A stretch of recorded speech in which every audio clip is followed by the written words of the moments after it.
Bonsoir et bienvenue dans votre émission. Bienvenue dans la bande consacrée à l'actualité. L'actualité ce soir, c'est l'ouverture aujourd'hui du centre hospitalier du Nord.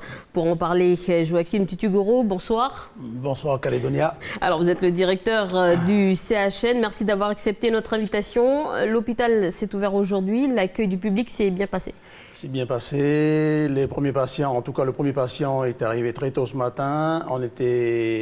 La programmation était d'ouvrir à 8 h. Le premier patient est arrivé à 6 h du matin. D'accord. Et vous l'avez accueilli à 6 h du matin, tout le personnel? Non, il a été accueilli, pris en charge à 8 h. Les équipes en tout cas de soins prenant leur service à 8 h. Donc, les dispensaires fermant à 8 h aussi. Donc, la jonction donc, faisant sur le site du pôle sanitaire. D'accord. Alors, on voit sur ces images que des personnes sont arrivées pour prendre rendez-vous. Combien de personnes aujourd'hui ont franchi la porte du CHN? Alors, j'ai fait un petit point dans le courant de l'après-midi. On était déjà à 70 personnes à peu près. D'accord. Et vous les avez pris en charge? Oui, qui ont été prises en charge donc pour des consultations, beaucoup pour des consultations. Il y a aussi donc des personnes qui sont venues en hospitalisation, des personnes transférées depuis l'hôpital de Koumak. 7 personnes. Donc, et puis après, donc, il y a eu quand même déjà 3 blocs opératoires dans la journée et des sorties d'urgence déjà, donc de nos équipes aussi. D'accord. Et depuis ce matin, là, vous venez de parler d'urgence. Quels services sont disponibles aux patients pour justement prévenir nos téléspectateurs? Alors, donc, sur le pôle sanitaire, sont ouverts déjà en pleine totalité le service de chirurgie. Donc, 20 lits sont ouverts, donc 20 lits sur 20 lits. Toute l'équipe chirurgicale et anesthésistes sont déjà sur place. Le service de maternité, 14 lits sur 14 lits. Et par contre, donc en ouverture partielle, le service de médecine, 10 lits sur 20. D'accord. L'hôpital de jour sera, lui, ouvert, donc décalé de 15 jours. Et puis, donc, information très importante, donc les urgences sont ouvertes, mais on n'est pas en configuration SMUR. Donc ça, c'est important. Ça veut dire exactement? Donc ça veut dire que l'équipe des urgences, donc les urgences sont bien prises en charge. Nous sommes au niveau de la prise en charge actuelle qu'offrait le dispensaire de Koné. D'accord. Donc ça veut dire qu'on ne sera pas en dessous. Ça, c'est très important que les gens le sachent. Donc il y aura, comme le faisaient les dispensaires de Koné, sur la zone de Koné et Pointe-Bout, donc certaines sorties seront toujours assurées. Donc on ne sera pas en dessous, on sera au même niveau que cette prise en charge-là. Dès que nos effectifs d'urgentistes seront complets, ce sera plutôt fin décembre et début janvier, à ce moment-là, on sera en configuration SMUR. Ça veut dire que là, on sera complètement sur la prise en charge SMUR totale sur la partie nord. Alors, le temps que ça arrive, comment la population doit s'organiser? La population, de toute manière, le dispensaire de Koné est fermé. Donc, naturellement, ils viennent sur le pôle sanitaire pour les consultations, pour les urgences aussi. Donc, les urgences, comme d'habitude, donc ils viennent, il y a l'accès aux urgences qui se fait, la prise en charge se fait. Alors, le centre d'accueil des familles est opérationnel depuis aujourd'hui? Alors, le centre d'accueil aussi des familles, c'est une bonne nouvelle. Elle a ouvert aussi ses portes aujourd'hui. Donc, je sais qu'ils ont accueilli, je crois, 2 personnes. Il y avait 4 personnes prévues apparemment, donc 2 personnes ont été prises en charge dès aujourd'hui déjà. Et combien de personnes peuvent être accueillies? Alors, le centre d'accueil dispose de 24 lits. D'accord. Donc, je rappelle, c'est pour donc, les femmes enceintes, sur le point d'accoucher, donc elles viennent attendre là, qui viennent de loin, ou de Belep, ou de l'extrême nord, ou de la côte est. Aussi pour les personnes qui ont eu des soins, mais qui n'ont pas besoin de résider, de passer une nuit supplémentaire à l'hôpital, mais qui ont peut-être besoin encore d'être hébergés pour un certain temps, donc, ou la nuit, et puis de pouvoir repartir le lendemain pour les problèmes de transport. Et puis il y a aussi donc, les familles des patientes aussi, des patients. Donc par contre, je précise bien que cette partie-là est gérée par les services de la province Nord. Ce n'est pas mon établissement qui gère ce service-là. Alors, l'eau et les bactéries détectées au mois d'août font partie du passé aujourd'hui? C'est le passé. Donc, en tout cas, tout ce qui est résultats par rapport à l'eau sont satisfaisants. Mes équipes contrôlent complètement le process maintenant. Donc il n'y a plus aucune inquiétude. Alors quel est le numéro auquel la population doit appeler pour tout ce qui est urgence, tout ce qui est consultation? Alors pour l'instant, le numéro que nous avons, c'est le 42 11 00. D'accord. Au 42 10 00, vous tombez sur l'hôpital et donc après on dirige en fonction de votre demande. D'accord. Alors, Monsieur Tukuro, je vous propose qu'on se rende à Koumak. Prosper Poigou a suivi la dernière garde de Jean-Gabriel, sage-femme, du côté de Koumak. À 18h45, la dernière navette de la journée en provenance de Koné arrive dans le parking de l'hôpital de Koumak. Dans un quart d'heure, Jean-Gabriel va prendre sa garde dans le service maternité. Pour sa dernière nuit, il souhaiterait qu'un heureux événement se produise. J'espère, si c'est possible, de faire un accouchement avant de laisser la maternité de Koumak se fermer tranquillement. Ça serait c'est clôturer les choses en fanfare, partir sur un nouveau renouveau. Enfin, je sais pas, c'est un peu l'essence de notre métier, mine de rien, et c'est vrai que ça me plairait bien. Une naissance qui viendrait s'ajouter à la centaine de bébés calédoniens qui ont vu le jour grâce à lui. Il se souvient de son tout premier accouchement. Après la première année de médecine, j'ai eu l'occasion de rentrer en sage-femme. Je ne savais pas du tout dans quoi je m'engageais.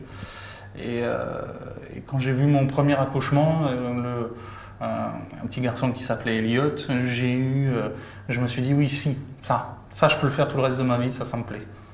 Et du coup, je me suis engagé là-dedans à 100%. Et parfois, les nouveaux parents n'hésitent pas à lui témoigner leur reconnaissance. Du coup, ici, on a le tableau avec un certain nombre de photos d'enfants qui sont nés à la maternité de Koumak. Evrad, c'est un des bébés que moi j'ai fait naître. Voilà, c'est tout un tas de souvenirs qui se mêlent, qui se combinent aussi, petit à petit. Comme tous les soirs, à la prise de garde, Jean-Gabriel procède à la transmission, c'est-à-dire qu'il récupère les informations sur les patients du service auprès de sa collègue dont il prend la relève. Donc là, on a fini les transmissions et je vais aller checker ma salle de naissance pour vérifier que tout le matos est présent pour faire un accouchement tranquillement. Il vérifie que tout le matériel fonctionne, au cas où. C'est un peu mitigé, un peu partagé. La maternité de Koumak, j'aime beaucoup. J'ai beaucoup aimé y travailler. Et forcément, je vais un peu regretter de ne plus y être. Mais en même temps, c'est aussi une aventure qui démarre. Donc, plein de nouveaux projets, plein de nouvelles choses à mettre en place. C'est comme les phases de transition, des changements. C'est compliqué, mais bon, c'est sympa aussi. Quand il n'y a pas de soins à prodiguer, Jean-Gabriel en profite pour s'occuper de la partie administration. Il range tous les dossiers de ses patients. Au même instant, une de ses collègues en profite pour venir le saluer. Andrea, qui est une de mes collègues que je n'aurai pas l'occasion de revoir au niveau professionnel, que j'espère pouvoir revoir au niveau personnel de temps en temps. Ta petite dame, du coup, elle part à Koné avec toi demain? On verra. Si elle décide d'accoucher dans la nuit, ça peut être sympa aussi. On va avoir de l'action encore. Peut-être. Super. Peut-être. Partir sur une note joyeuse. Le dernier bébé de la mater. Faut qu'il y en ait un. Sinon, c'est celui de Lucille. Ça sera le premier bébé de la propulsion. Ou sinon, ça sera le premier bébé PSN. On verra bien.